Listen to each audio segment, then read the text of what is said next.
지난주까지 예배소 지역에 임한 하나님의 나라를 살펴보았습니다. 여러분, 하나님의 나라는 어떻게 시작된다고 했습니까? 말씀의 씨앗을 뿌리면서 시작이 된다고 했죠. 다른 지역과 아주 차별된, 구별된 바울의 사역이 나옵니다. 그건 두란노 서원을 중심으로 해서 2년 동안이나 말씀을, 하나님 나라 복음과 말씀을 제자들을 양육하는 일에 힘썼던 이런 모습은 여러분, 우리가 1차, 2차 전도 선교 여행을 쭉 봐왔지만 이런 장면들은 전혀 없었던 모습이지 않습니까? 그러니까 계속해서 하나님 나라 씨앗을 뿌리고 하나님의 통치가 그 지역 가운데 임하기를 그렇게 열심으로 2년 동안 횟수로 3년 정도 하고 나니까 여러분, 땅이 나중에 어떻게 된다고 했습니까? 땅이 스스로 열매를 맺대. 바울도 알지 못하는 사이에 성령께서 역사하셔서 놀라운 기적들과 바울의 앞치마와 손수건을 얹어도 병이 낫고 귀신이 떠나가는 이런 일들을 보았습니다. 그런데 이렇게 하나님 나라가 이 세상 통치 가운데 들어오면 세상의 통치를 밀어내고요, 세상의 통치와 장악을 몰아내는 이런 모습들은 사도행전 전반을 통해서 우리가 보았던 것입니다. 세상의 통치, 흑암의 권세가 장악하고 있다가 하나님의 말씀이 그 안에 여러분, 하나님의 말씀은 생명이고 빛이거든요. 말씀이 들어오면 그 속에 변화가 일어나게 되고 말씀의 능력이 나타날 수밖에 없고, 바울이 2년 동안 줄기차게 말씀을 가르치고 말씀의 씨앗을 뿌리니까 에베소 온 도시와 지역이, 여러분, 성시화라는 말 들어보셨습니까? 요즘에도 성시화 운동, 이런 기독교 안에서 이런 말을 쓰기도 하는데, 도시를 기독교 복음으로 도시 전체를 바꾸자, 이런 말이거든요. 에베소 지역이 성시화가 일어나는 이런 장면들을 보았습니다. 마술책을 모아가지고 불살라버리고 이런 일들만 일어나는 것이 아니라 하나님의 나라가 이렇게 꽉 몰아내면 또 반대편 세력은 어떡합니까? 반대편 세력도 반응하게 될 수밖에 없죠. 여러분, 사도 바울이 가는 곳마다 대적이 있었고 비방이 있었고 반대가 있었고 공격이 있었어요. 그 말은 하나님의 나라가 생명력 있게 뿌려지지만 그 하나님의 나라를 반대하는 세력 또한 반발하고 또 대체하고 있는 이 장면들을 우리가 볼 수가 있습니다. 여러분, 16장을 한번 보실까요? 2차 선교 여행 중에 빌립보에서 귀신 들린 여종, 이 점으로 주인들에게 유익을 주는 그 여종 귀신을 내어 쫓았던 사건을 기억을 하실 겁니다. 16장 22절에 보면 무리가 일제히 일어나 고발하니 상관들이 옷을 찢어 벗기고 매로 치라 하는 이런 일이 빌립보 지역에서 일어났습니다. 그리고 또 데살로니가 지역으로 가보겠습니다. 사도행전 17장 5절, 4절 5절 보면 바울과 실라를 따르는 무리 4절도 있지만 5절에 보시면 그러나 유대인들은 시기하여 저자의 어떤 불량한 사람들을 데리고 때를 지어 성을 소동하게 하는, 빌립보에서도 소동하는 일이 일어나고 반대하는 세력들이 일어났고, 그리고 또 베레아에서도 어땠습니까? 데살로니가에서 방해했던 그 사람들이 베레아까지 와가지고 또 방해하는 그런 일들이 있었고요. 또 아덴에서는 7장 32절에 보면 죽은 자의 부활을 듣고 어떤 사람들은 조롱하고 어떤 사람들은 다시 듣자고 하는 사람도 있고, 그러니까 각 지역 도시들마다 하나님의 복음이 선포되고 뿌려지면 그에 걸맞춰서 일어나는 어떤 역사들, 나타나는 모습들이 일어나잖아요. 귀신 들린 여종을 쫓아내고 점괘가 떨어지니까 사람들이 막 소동하고, 또 데살로니가 지역에도 믿지 않는 유대인들이 또 불량자들을 선동해서 소동하고 일으키고 반대하고 대적하고 쫓아내는 이런 일들, 그리고 아덴에서도 그런 일이 있었고 고린도에서도 마찬가지예요. 그러니까 지역들마다 찾아볼 수가 있죠. 18장 6절에 보면 그들이 대적하여 비방하거늘, 그리고 18장 12절에 보면 갈리오가 아가야에 총독되었을 때 유대인들이 일제히 일어나 어떻게 했어요? 바울을 대적하고 새 총독 바뀌면 백성들의 요구를 들어줄 수 있을 거라고 생각해서 고발했던 일, 대적했던 일이 있었죠. 그러니까 장들마다 그런 일이 있는 거예요. 여러분, 그러면 에베소 지역의 성시화가 도시 전체가 이런 하나님 나라의 영향권으로 변화되기 시작한 이 도시 안에는 짐작할 수 있죠. 복음의 역사가 너무나도 극명하게 많이 나타났던 지역이 에베소 지역이기 때문에 에베소 지역에 나타나는 영적 전쟁은 이루 말할 것 없이 다른 지역과 비교할 수 없는 큰 소동이 일어나게 됩니다. 자, 23절부터 보면 그때쯤 되어 이 도로 말미암아 적지 않은 소동이 있었으니 이 그때쯤이라는 말은요. 에베소 지역 안에 하나님 나라의 확산, 하나님의 통치가 일어나기 시작하는 그때, 그리고 21절과 22절에 보면 사도 바울이 또 다른 선교 사역을 계획하고 있는, 바울이 한 것처럼 보이지만 사실은 성령께서 어디까지 가게 하시는가 하면 로마까지 멀리 내다보게 하는 바울의 그 선교 사역을 바울이 계획을 가지고 있던 그 즈음에 영적 전쟁과 공격들이, 세력들이 일어나기 시작하는 이 장면들을 보여주고 있습니다. 하나님 나라가 풀어지니까 또 다른 이 세상 나라, 사탄의 나라에 대적하는 무리들이 이제 활기를 쳐 일어나는 그런 장면들을 보여주고 있는 것이죠. 데메드리오라 하는 이 사람이요, 이 조합원의 장처럼 보입니다. 그 은장색 세공업자들의 대표 자리를 하고 있는 데메디오라 하는 이 사람이 자기 그 직공들을 거느리고 있었던 조합장인 것 같이 보이고, 아데미의 신상 모형을 만들어 직공들에게 적지 않은 벌이를 하게 하고 있었거든요. 그리고 이 표현들을 보면 25절에 보면 우리의 풍족한 생활이 이 생업에 있었다 이렇게 말하고 있습니다. 그런데 사도 바울이 2년 동안 뭐 했습니까? 하나님 나라 복음을 전했죠. 26절에 보세요. 바울이 에베소뿐 아니라 거의 전 아시아를 통하여 수많은 사람을 권유하여 말하되 사람의 손으로 만든 것은 신이 아니라. 사실은 이 사람들이 일어난 제일 근본적인 원인은 뭐예요? 돈벌이에요, 돈벌이. 경제적인 이유, 손실이 가장 컸던 거죠. 그런데 이 사람이 우리 경제적으로 수입이 줄어들었다 이렇게 말할 수 없으니까 명분을 내세우는 거예요. 17절 우리의 이 영업이 천하여질 위험이 있을 뿐 아니라, 예전에는요, 당신 무슨 일 합니까? 저는 신전을 그리고 아데미 여신을 깎아 만드는 일을 합니다. 그러면 와, 사람들이 존경하고요, 우러러보고 아이고 대단하십니다, 좋은 일 하시네요, 이런 인정을 받았는데 이제는 복음이 그 지역 안에 싹 퍼지고 나니까 당신 무슨 일 합니까? 신전과 신상을 깎아 만드는 사람들이 어떻게 봐야 무슨 그런 일을 하냐고 사람들의 시선이 달라진 거예요. 그리고 아데미의 신전도 무시당하게 되고 온 아시아와 천하가 위하는 그의 위엄도 떨어질까 하노라 하면서 그들의 종교심을 건드리고 또 명분을 내세워서 들고 일어나죠. 그래서 폭동을 일으킵니다. 자, 28절 이 말을 듣고 분노가 가득하여 외쳐 이르되 크다 에베소 사람의 아데미여, 온 시내가 요란하여 바울과 같이 다니는 사람 마게도냐 사람 가이오와 아리스다고를 붙들어서 연극장 안으로 데리고 들어갑니다.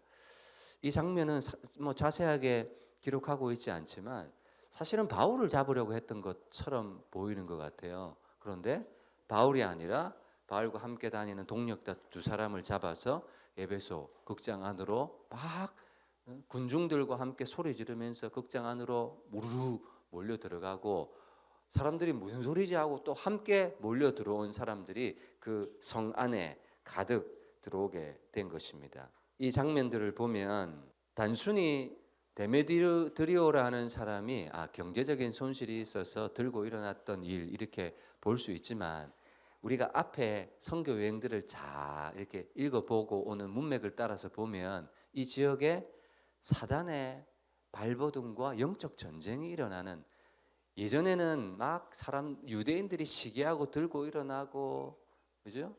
또 비방하고 이랬는데 지금은 온 에베소 시내 전 지역의 사람들이 다 들고 일어나는 이런 사단의 영적 전쟁과 발부등의 모습을 보여주고 있습니다. 나중에 사도 바울이 에베소 지역에 편지를 쓰잖아요.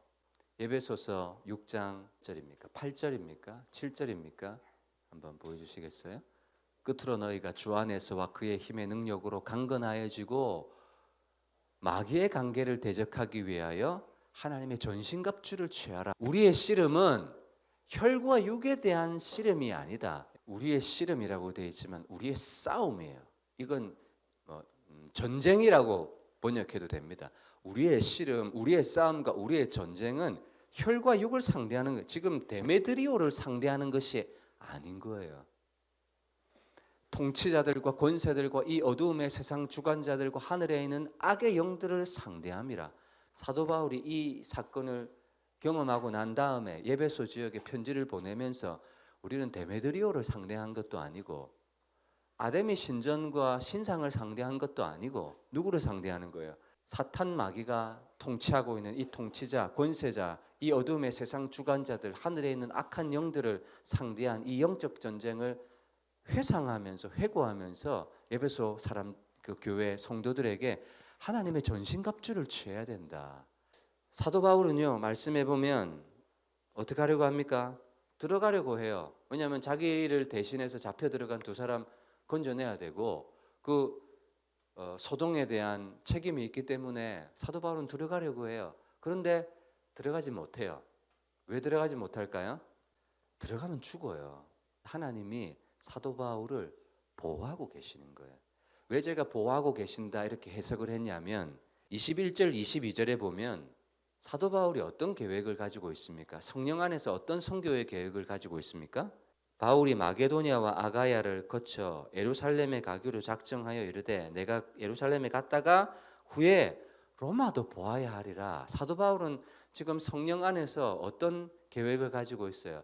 로마까지 내가 복음을 전해야 되겠다는 성령이 주시는 계획을 가지고 있어요. 그리고 자기를 돕는 사람 중에서 22절 디모데와 에라스도 두 사람을 마게도냐로 헌금을 모금하는 것을 가지러 가는 일에 두 사람을 먼저 보내고 자기는 아시아에 얼마 동안 더 있는다 했잖아요. 이 아시아가 에베소거든요.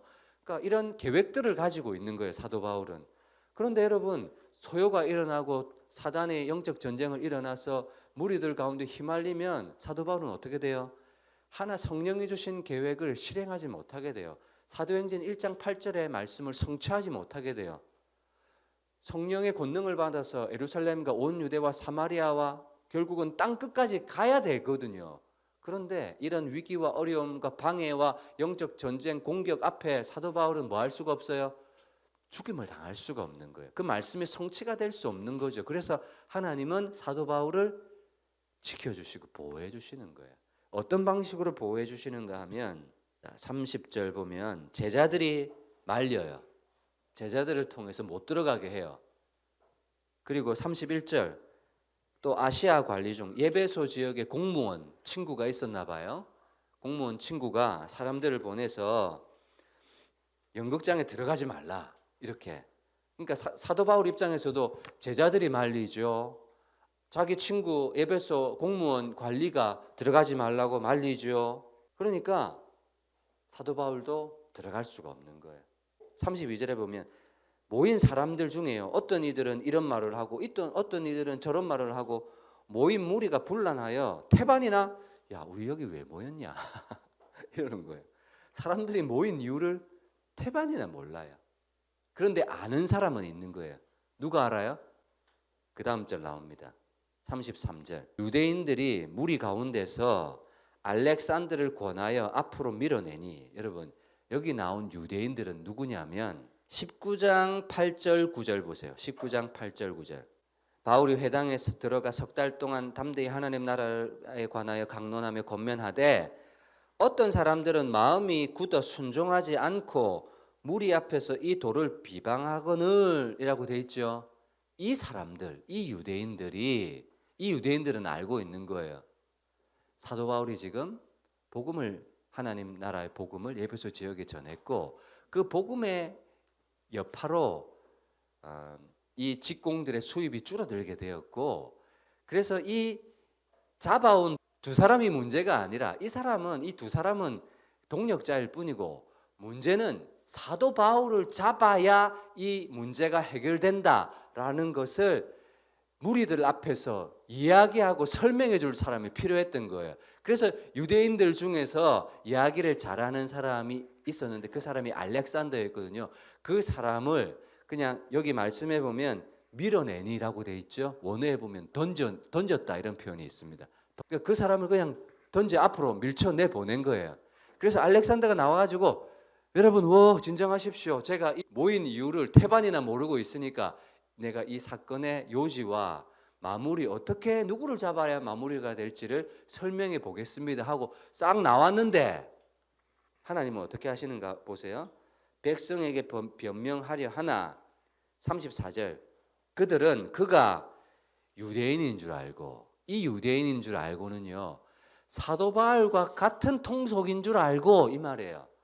사도 바울과 같은 무리인 줄 알고 다 한 소리로 외쳐 이르되 계속해서 크다 에베소 사람의 아담이여 계속 그들의 구호만 외치고 있는 거예요. 몇 시간 동안? 2시간 동안. 그러니까 이 알렉산더가 자기 얘기할 바를 설명할 바를 얘기를 못한 거죠. 그리고 다시 들어오게 됩니다. 하나님은 이렇게 바울을 지켜가시는 거예요. 2시간이나 크다 에베소 사람이 아데미어를 외쳤대요. 참 생각을 해보세요. 저는 주여 주여를 2시간 동안 외칠 수 있을까 그런 생각을 했습니다. 그래서 오늘 설교 후에 찬양도 제가 어떤 찬양을 선곡을 할까 이렇게 하다가 크다 에베소 사람들의 아데미어 이렇게 외쳤잖아요. 그 사람들은. 그래서 그와 반대로 우리는 나의 하나님을 외쳐야 되겠다 싶어서 나의 하나님 나의 하나님 그 찬양을 설교 후에 찬양으로 선곡을 했어요. 그리고 하나님께서 이 무리를 또 해결을 해주시는데 누구를 통해서 일하시냐 하면 35절에 보면 서기장이 나옵니다. 서기장. 이 사람은요 에베소의 시장 역할 정도 보입니다. 크게 보면 도지사 같은 또 작게 보면 시장 같은 이 사람이 무리를 진정시키고 이르되 에베소 사람들아 하면서 에베소 지역이 섬기는 신상과 신전을 인정해 줍니다. 인정해 줘요. 그러니까 사도 바울의 말과 반대되는 이야기로 사람들을 진정시켜요. 그러면서 하는 얘기가 36절에 보면 너희가 가만히 있어서 무엇이든지 경솔히 하지 아니하여야 한다. 이렇게. 야, 우리 이 아데미 신전 섬기고 신상 섬기는 거 우리가 아데미 신전의 신전지기인 줄을 모든 사람이 다 아는데 그거 인정할게. 그런데 이거 경솔하게 무리를 선동해서 이런 일 하면 안 된다. 신전의 물건을 도둑질하지도 않았고 여신을 비방하지도 아니한 이 사람들을 두 사람을 사도 바울의 동력자 두 사람을 붙잡아 왔는데 만일 데메드리와 그와 함께 있는 직공들이 누구에게 고발할 것이 있으면 정식으로 절차를 밟아서 똑바로 해야지. 기분 나쁘다고 이 사람들 그냥 갑자기 이렇게 끌어오면 되겠냐 이런 말로 합리적인 말로 이 무리들을 설득을 시킵니다. 서기장을 통해서 진정시키고 정식으로 절차를 밟아서 진행을 해야 된다. 이렇게 그래서 모임을 흩어지게 하고 또 가이오와 아리스다고 두 사람을 구출해 주는 이런 장면들을 오늘 본문이 기록하고 있습니다. 여러분 마태복음 28장 19절 20절 화면을 통해서 말씀 한번 보세요. 여러분 임마누엘의 약속이 누구에게 있는지를 한번 생각하면서 한번 보세요. 그러므로 너희는 가서 모든 민족을 제자로 삼아 아버지와 아들과 성령의 이름으로 침례를 베풀고 내가 너희에게 분부한 모든 것을 가르쳐 지키게 하라. 볼지어다 내가 세상 끝날까지 너희와 항상 함께 있으리라. 이 임마누엘의 약속이 누구에게 주신 거예요? 예수님께서 주신 지상명령, 너희는 가서 모든 민족을 제자로 삼아서, 사도 바울이 지금 뭐 하고 있어요? 이 지상명령의 사역, 그리고 사도행전 1장 8절의 사역, 그 말씀을 이루기 위해서 성취하기 위한 이 사역을, 삶을 살고 있으니까 임마누엘로 함께 하시는 거예요. 지금 에베소 온 시내가 요란하고 동요해서 들고 일어섰는데, 하나님은 제자들을 통해서 가지 말라 하고, 공무원을 통해서 가지 말라 하고, 시장을 세워서 진정시키게 하고, 두 사람을 바울이 한 거 있어요, 없어요? 바울은 한 거 없어요. 근데 하나님이 임마누엘로 함께 해주시는 거예요. 마가복음 16장 20절, 제자들이 나가 두루 전파할세 주께서 함께 역사하사 그 따르는 표적으로 말씀을 확실히 증언하시니라. 어떻게 함께 하시고, 누구에게 함께 하시고, 어떻게 표적으로 말씀을 이 말씀이 맞다 이렇게 가르쳐 주세요. 제자들이 나가 두루 전파할세. 여러분, 우리는 하나님 함께 해주세요, 이런 임마누엘의 기도를 우리는 할 필요가 없어요. 다만 우리는 뭐 해야 되느냐 하면, 약속된 삶을 사는 것이 중요한 것 같아요. 약속된 삶을 살지 않으면서 하나님 나와 함께 해주세요, 나와 함께 하나님의 역사를 보여주세요, 말씀의 능력을 내게 이루게 해주세요. 오히려 그것보다 우리는 약속된 삶을 살아간다면 하나님께서 함께 해주시고 보호해 주시고 피할 길을 내주시고 21절의 말씀을 이루게 하시는 거예요. 바울이 마게도냐와 아가야를 거쳐 예루살렘에 가기로 작정하여 이르되, 가잖아요. 나중에 그대로 됩니다. 21절처럼 예루살렘으로 가요. 그리고 예루살렘에 갔다가 또 어디로 가요? 비록 죄수의 몸이지만 로마까지 가요. 그러니까 결국은 이 말씀을 이루어 가시는 거예요. 누가? 하나님이. 바울이 하는 게 아니고요, 하나님이 하세요. 그리고 하나님이 함께 하세요. 임마누엘 하시면서 함께 하시는 거예요. 그리고 사도 바울은 뭐합니까? 영적 전쟁을 싸우는 거예요. 오늘 본문에는 나오지 않았지만 사도 바울이 2년 동안 두란노 서원에서 말씀을 계속 가르치다고 했잖아요. 저는 여러분, 말씀 사역은 말씀 사역만 갈 수가 없거든요. 우리도 말씀 사역을 하게 되면 어떤 사역이 따라옵니까? 기도의 사역도 같이 따라오고요, 기도와 말씀은 함께 가는 거예요. 사도 바울이 이 영적 전쟁 가운데 뭐 했겠습니까? 끊임없이 하나님 앞에 기도했을 것이고, 그러므로 너희는 서서 진리의 허리띠를 뜨고, 모든 이 예배소서 6장 10절 이하에 나오는 장구들 중에서 공격용 무기는 하나밖에 없어요. 하나님의 말씀의 검. 그건 다른 건 다 보호용 용품인데, 하나님의 말씀, 이 말씀의 검만큼은 공격용 무기예요. 그래서 영적 전쟁을 싸우는 데 있어서는 우리에게 말씀이 필요한 거예요. 여러분, 기도도 영적 전쟁이거든요. 기도를 하면 뭐가 있어야 기도에 힘이 실리는가 하면, 내가 원하는 바를 막 얘기하면요, 숨이 차요. 그리고 이게 다 떨어지면 생각이 안 나요. 근데 어떨 때 기도에 힘이 있는가 하면, 내 안에, 내 입술에 하나님의 말씀을 가지고 기도를 하면요, 기도가 힘이 있고 능력이 있고 파워풀하고 그냥 힘이 있어요. 그런 경험을 여러분들 해보셨을 겁니다. 두려워하지 말라, 내가 너와 함께 함이니라. 놀라지 말라, 나는 너의 하나님이 됨이니라. 하나님 이렇게 말씀하셨사오니, 그 말씀을 가지고 기도하고, 사탄아 너의 쏘는 것이, 사망아 너의 쏘는 것이 어디 있느냐, 골짜기야 너는 평지가 될지어다 하면서 말씀을 인용하면서 우리의 삶의 현실과 형편과 위기를 향해서 말씀을 가지고 그 말씀대로 선포하고 기도하는, 그래서 여러분, 영적 전쟁에서 말씀은 대단한 능력을 가지고 있는 무기예요. 근데 말씀이 내 속에 없잖아요. 내 데이터베이스 안에 말씀의 자원이 얼마 없어요. 그러면 기도가요, 약해요. 약하고요, 길지도 못하고 내 수준밖에 안 돼. 그러니까 내 이성과 지성의 그릇 안에서밖에 기도의 깊이가 나오지 않는 거예요. 근데 말씀이 깊으면 깊을수록, 말씀의 화살과 무기가 많을수록, 이 상황에서는 이런 말씀, 이 상황에서는 이런 말씀, 이런 무기, 다양한 말씀을 가지고 다양하게 기도할 수 있거든요. 그래서 교회는요, 여러분들이 교회잖아요. 교회는요, 말씀이 강해야 돼요. 우리 자녀들도 말씀이 강해야 돼요. 아이들에게 말씀이 있어야 아이들도 살아요.